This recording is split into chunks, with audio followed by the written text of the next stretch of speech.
If you want to go and fire yourself, Dirk Koetter, feel free. I mean, what have you done? I mean, the fact of the matter is I had questions as to whether or not he deserved the job when he got it because I thought that they screwed over Lovie Smith. And that's number one. But you got the job because you had ingratiated yourself with Jameis Winston. You were his buddy. You were the guy that was supposed to bring out the best in him and all of this other stuff. And you've been the coach now going on your third year. You're in your third season as the head coach, and you're trending in the wrong direction. 9-7 your first year, 5-11 last year, and now look at how horrid you've been looking over the last couple of weeks. That's number one. I'm not advocating that he gets fired. Please don't get me wrong, because you got to go through the season. Let's see what happens, because a couple of weeks ago we weren't saying that about him. What I am saying is that if you want to sit up there and say that about yourself, particularly on an afternoon after that performance like that, fine, so be it. That's what you want to do, feel free. Because in the end, what we have is this situation. You're going to have some people that point to Ryan Fitzpatrick, you should have stuck with him, okay? Yeah. You don't take him out after halftime or whatever. Look, there are too many people that have looked at Ryan Fitzpatrick throughout his career. And let me say this. I think Ryan Fitzpatrick is above average. I think he can ball, how he looked the first 2 weeks, 3 weeks even, when they lost to Pittsburgh, he still threw over 400 yards. He was absolutely phenomenal. Here's my problem. Everybody who knows the NFL talks about eventually you will see this Ryan Fitzpatrick. Yes, and on that note, I never got to ask you the question, though. Will Jameis Winston prove that he's the franchise quarterback? We know the off-the-field transgressions were concerns about him on the field as well. Do you believe that he'll earn the job back? My direct answer to that question is no with Dirk Koetter as the coach. I'm not a believer. But I have seen, look at what happened. We were talking about Jared Goff being a nightmare. And look at what Sean McVay has done for him.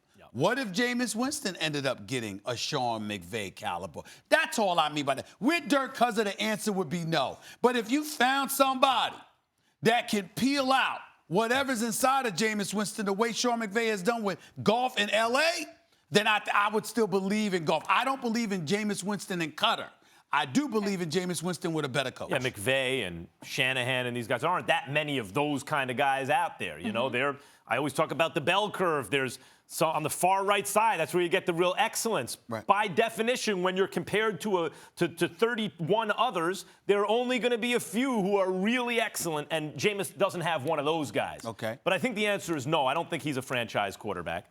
And I think that's the same of I keep bringing up Trubisky, and I keep bringing up Blake Bortles, and Jameis Winston, to me, fits in with those guys.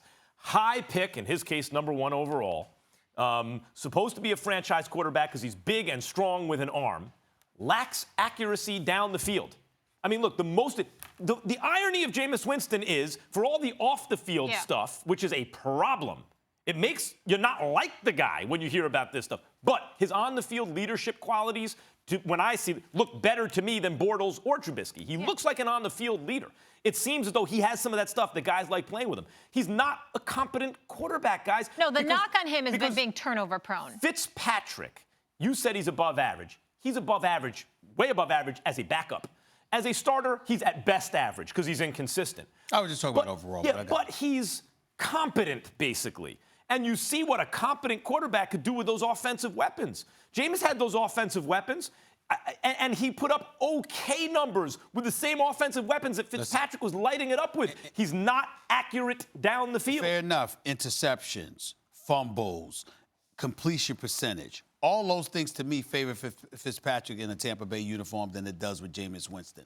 But I'm talking upside here. I'm looking at a Tampa Bay defense that is porous. I'm looking at an offense with Mike Evans, O.J. Howard, and Deshaun Jackson that could really, really make some noise, okay?